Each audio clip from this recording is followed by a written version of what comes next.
Tight core now. All right, hey guys, what's going on? This is Adam A-Game Clausen here with A-Game Health and Fitness. Right now we're going to go over what are the top 10 core muscle activation exercises that you can do before you get to your weight training, before you do your heavy squats, your heavy deadlifts, power lifts, Olympic lifts, any sports performance exercises. And the reason is you want to prevent injury. You want to get the most out of your workouts. So you need to be doing some of these exercises before you get to the fun part of your workouts here. So if you're just joining, make sure you please like, comment, subscribe, share the video. We are about to learn some of the greatest techniques that I have come across, some of the greatest exercises that I have come across in my 20 years, really fitness experience, 15 years as a certified personal trainer, strength and conditioning specialist, master's degree in exercise physiology. I've worked with dozens of other health and fitness professionals, doctors, chiropractors, physical therapists, Pilates instructors, yoga, you name it. So really, I want to share my knowledge. I want to help inspire you and educate you to improve your fitness, to improve your health, and all the various aspects of it. So hopefully keep watching. All right, we're about to get into these videos here. Number 10 here, we're going to start with our number 10 exercise.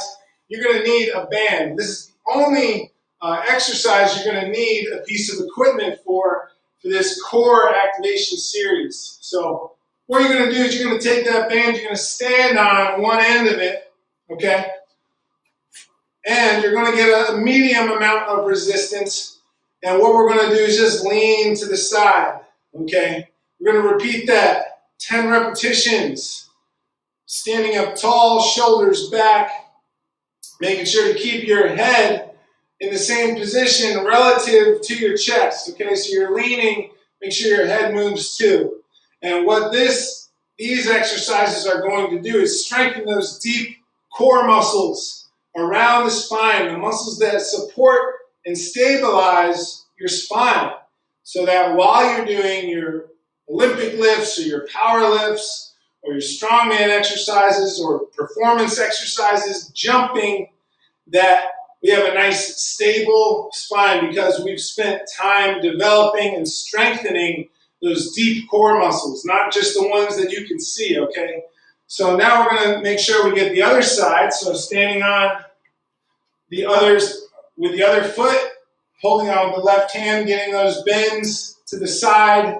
Now you can follow along with me right now, or if you're watching this, just pick 2 or 3 of these exercises to work into your pre-workout warm-up routine. Okay, you don't have to do all 10. That would take a long time, all right? So there we go. We got the other side. Now we're going to go back to the right side. Not only do we want to do these movements directly to the side, but we also want to hit the different angles. So holding on with the right hand, we're going to turn to your left, and we're going to reach back towards about 7 o'clock. All right, imagine you're standing on a big giant clock face. So we're staying turned to the left, and we're bending backwards, bending right at the hips, reaching down towards 7 o'clock. Okay, and then we're going to get the left side, so holding on with that left hand, standing on our band, we're turning to the right and reaching back towards 5 o'clock. Getting our 10 reps on each side.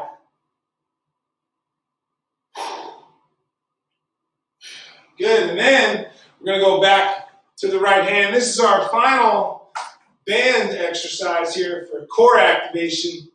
So we turned to the back, we turned left while holding on with the right hand. Now we're going to turn to the right while holding on with the right hand and reaching forward. So we're reaching forwards towards about 11 o'clock. Just want to hit this movement from the different angles. From the side, turning backwards, and turning and hitting the front. And we want to make sure we get both sides, the same number of repetitions on each side, Here we go, last one, left hand, and we're going to turn to our left and reaching forwards towards about 2 o'clock. So we've gotten all of our core exercise with our band in here, and we're going to be moving on to our number 9 exercise. Next up is bird dog. So we're going to get down on all fours. Make sure you got room behind you. You're not going to kick anything. And we want to set up so that your hands are below the shoulders, your knees are below the hips. Hands and knees are about hip width apart. Then we're going to slowly extend out that right arm and opposite leg, so the left leg. All right, make sure you're not going to kick anything behind you. So reaching that left leg back, reaching that right leg out, return to that start position. Now what we want to make sure we're doing with that left foot, with that back foot, is turn the heel out.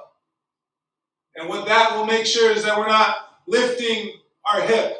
We want our hips to stay square. So reaching the foot back and rotating the heel out to keep our hips level with the floor.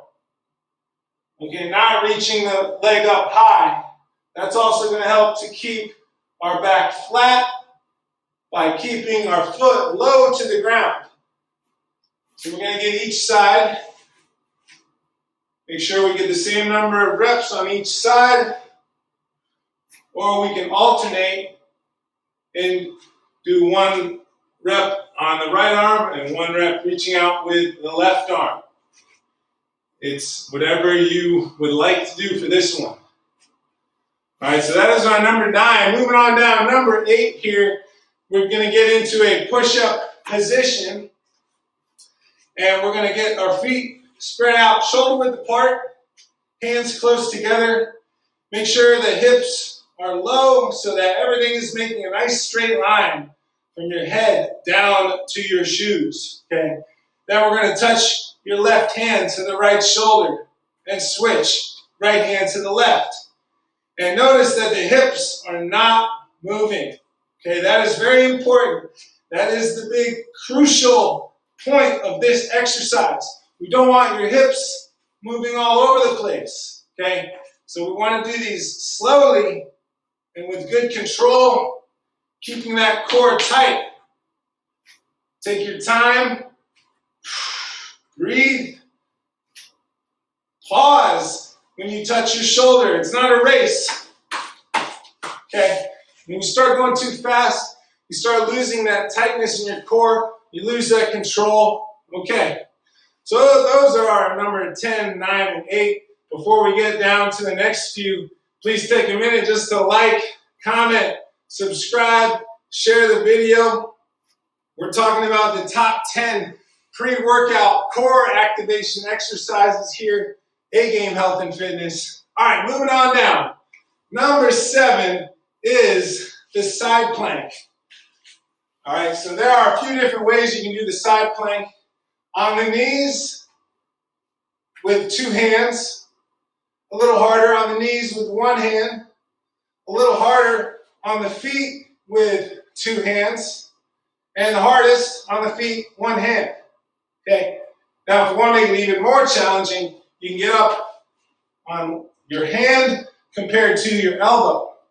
When you're doing the side plank, okay, one little detail here. Make sure that your hips are pressed all the way forward and not sticking your butt out, okay? So we want to make a straight line from the head all the way down to the feet, and if you're sticking your butt out, you're out of alignment. So that's the little important tip when you're doing a side plank, straight line, hips forward, okay?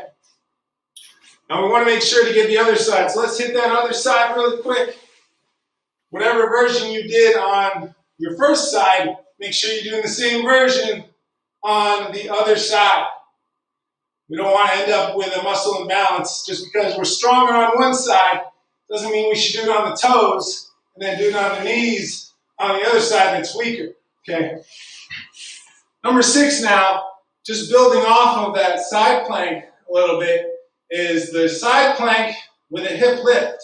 So We're starting in that side plank again, but we're going to lower your hips down and lift back up.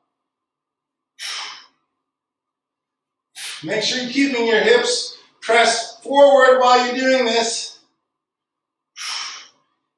So we get your 5 reps, your 10 reps, your 15, your 20 reps, whatever number of reps is challenging for you.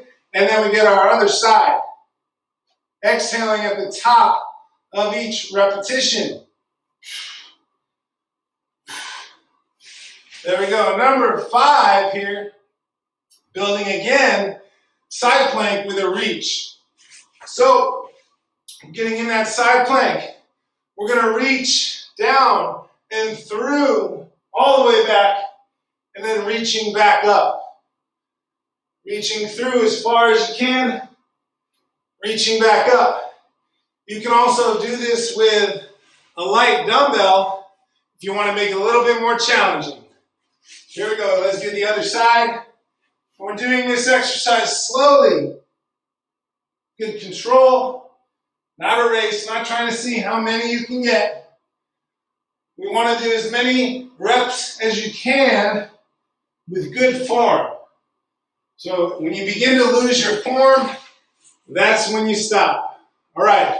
So that was number 5. Moving on down. Number 4 here. Number 4. This one, next one, you're going to be laying on your back. You're going to tuck your feet in towards your hips. Lift the toes up. Only the heels. The heel is the only part of your foot that you want touching the ground. Then we're going to lift your hips up. You're going to hold them there. Slowly lift your right leg up, keeping that leg at 90 degrees. No kicking up. Slowly lower it down. Then we're going to switch legs. Keeping both legs at 90 degrees the whole time.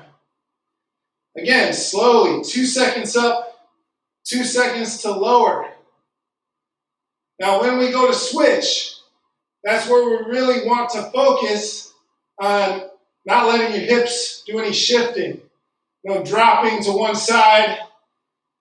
No major movements in the hips. Okay, so you can keep your fingertips right on that hip bone, just to make sure that your hips are not moving around. All right, you might start out doing 10 reps, build up to 20 to 30 to 40 repetitions of this. Excellent exercise for preventing lower back injury. And if you do have lower back pain, it's a really good one. It's pretty easy, relatively easy to do, but very effective. All right. Moving on down the list, we're going to get to our top 3 here in just a second. If you're just joining us, how's it going? Thank you for watching. Please take a second to comment where you're watching from. Are you dealing with any lower back pain right now? Please tag a friend who might benefit from watching these exercises. If you're watching on YouTube, please subscribe to the channel. Please share.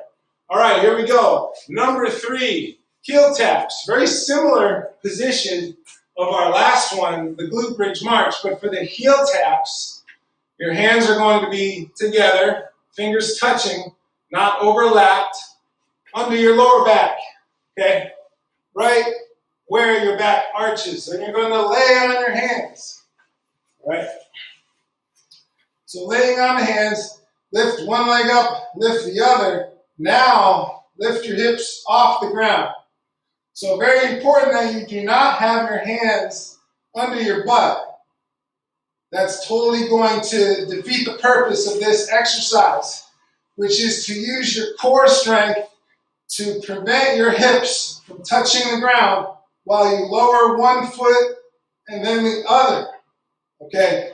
If you get halfway and you lose that core tightness and your hips drop, then you have to reduce the range of motion, so that you're only doing maybe a quarter or a third or a half of the full range of motion. And then over time, you're going to strengthen your core and then be able to go all the way without your hips touching the ground. And believe me, you will know if you're doing it right, because you're going to feel it right away. It might look pretty easy, but it's not, okay? So that was number 3, the heel taps, all right? Number 2 now, we're doing a push-up into a side plank. So getting in that push-up position, we're doing a full push-up, and then going right up into a side plank. All right, then doing the other side, side plank over to the left hand. So just going back and forth, taking our time. Lots of core activation going on here. Also a lot of shoulder stability. The key is to go slow, and we want to make sure that you have one foot on top of the other, not in front, right up on top. Whoop. Take your time. Definitely a challenging, very effective exercise. All right, coming up on our last one, the number 1 core activation exercise that you can do in the pre-workout phase, the warm-up phase of your workout to prevent muscle injury to your lower back, especially the hips. But before we get to that, please go ahead and like the video, comment, subscribe, share the video. All right, here we go. Last one coming up. We're going to get in a push-up position again. We're going to lift up your opposite arm and leg. So similar to the bird dog, but a little bit more advanced. So we're lifting up that right arm and left leg, slowly lowering down, and then switching. Taking your time. We don't want to be rolling all over the place. You want to make it look like your upper body, your torso, your hips are not moving at all. So we really have to focus. Keep that core tight. Moving slowly, and then when you begin to fatigue, when before your form starts to break down, that's when you can rest. So those are my top 10 muscle activation, core activation exercises. Again, you want to do these after you have already done any foam rolling, hypervolting, after you've done your stretching, your dynamic stretching. Then the muscles are ready to get kind of activated, woken up, putting blood into them, and they're going to be ready to really optimally support and stabilize the spine, the lumbar spine. So very good exercises to do. I really hope you can incorporate them into your workouts. Please do me a favor. Go ahead and like, comment, subscribe to the YouTube channel. Share the video. Let's get this video shared. Let's get it out there. We want to help a lot of people prevent lower back injuries. So one last thing, don't forget to bring your A game. All right, guys, have a good day.